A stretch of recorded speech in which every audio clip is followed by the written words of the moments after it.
जी मेरा नाम काला है, मैं छपौर तो हाँ जी। मैं इत्थे डिग्गी है तो डिग्गी ते रहना ते इत्थे रोटी पानी मैनू दिंदे चा ते मैं उन्हां दे नाल रहना।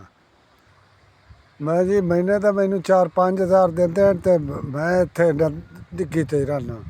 6 बेटे हैं मेरे ते उन्हां मैनू घरों कड्ढिया होया है। मैं इत्थे डिग्गी ते रहना जी।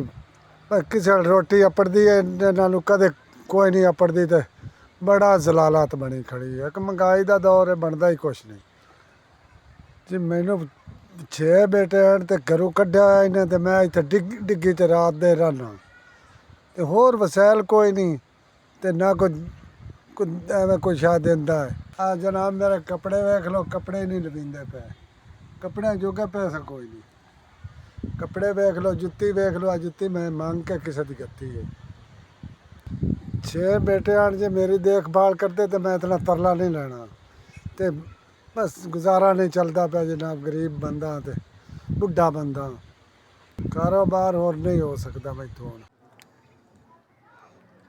मैनू 4,000 ठीक है।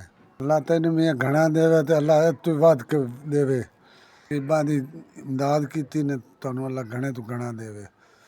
अल्लाह मियाँ तुहानू रंग लावे, अल्लाह मियाँ तुहानू जिंदगी देवे। जुत्ती लै बस, कपड़े लै बस, तुहाडी बड़ी मेहरबानी। माड़ा बंदा